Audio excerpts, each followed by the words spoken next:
Francis.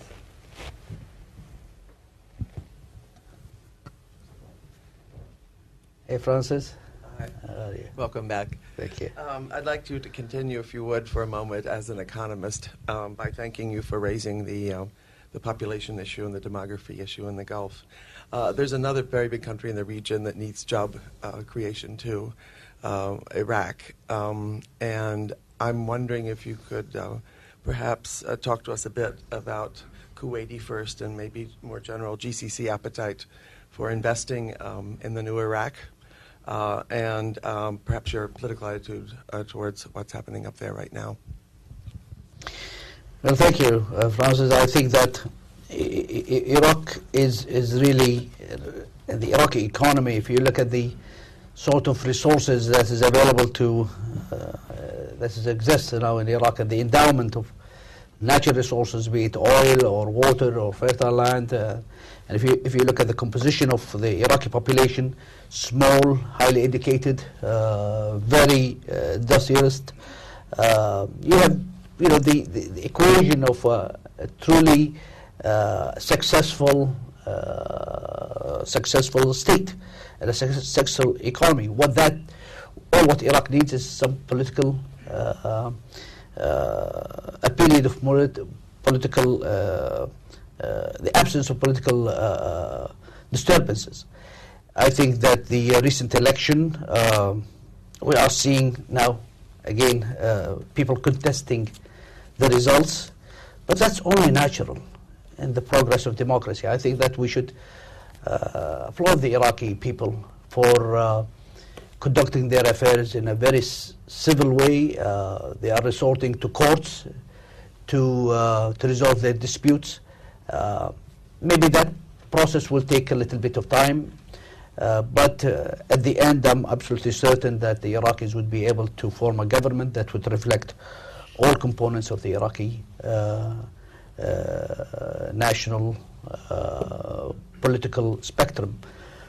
Now, what are we doing with respect whether we are investing in Iraq? This is, I think that all countries, not only the GCC, but all countries around the world would love to come and invest. We, on our part, have indicated, and we said this explicitly and on the record, that the compensation that is that we received from the United Nations, we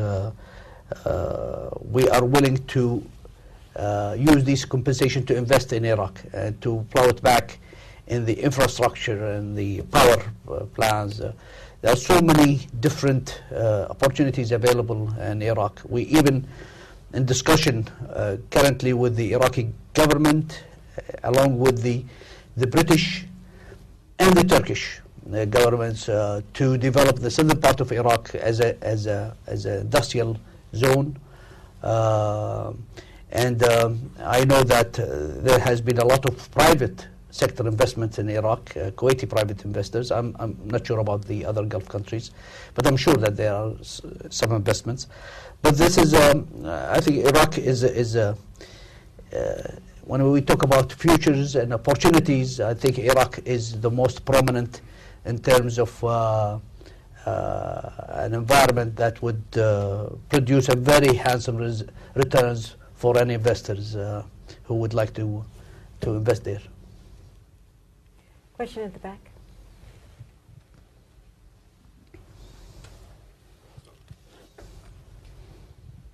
Thank you very much. محمد الباشا, spokesman for Yemen. If you didn't ask me, I would have probably felt left out, so thank you for giving me that opportunity. Your Excellency, recently in the U.S., and especially in Washington, they've been very keen in observing and understanding the dynamics of the Yemeni GCC relationship. I know you've shed some light on it today.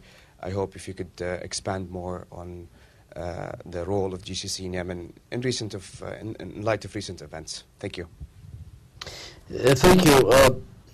Yemen, as you know, is an important country in the heart of Arabian Peninsula. Whether it's on the side is not the case, but in the heart, because the Yemeni people are all over the GCC, It's a country that has been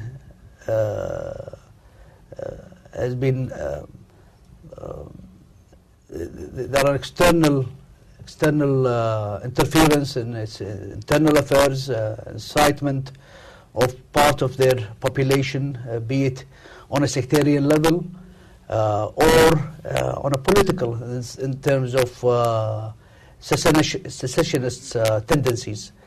We in the GCC have taken a position to tackle the fundamental causes of these disturbances, and we look at the poverty issue, the lack of jobs, the disease as a source that breeds such radicalism on the Yemeni theater. For that reason, we called back in 2006 for International Donors of Conference. We hosted it. We had commitments of excess of $5 billion.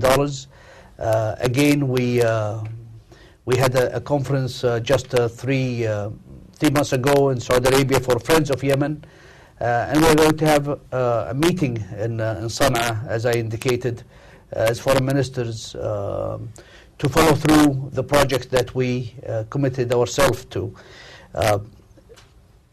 A question has always been raised why Yemen is not part of the GCC, or whether the GCC countries would accept Yemen as a member. And I have always said that membership is not the issue. The issue is to help Yemen and to resolve its problems. The problems of Yemen is, again, the issue of economic reform, political reform, corruption, disease.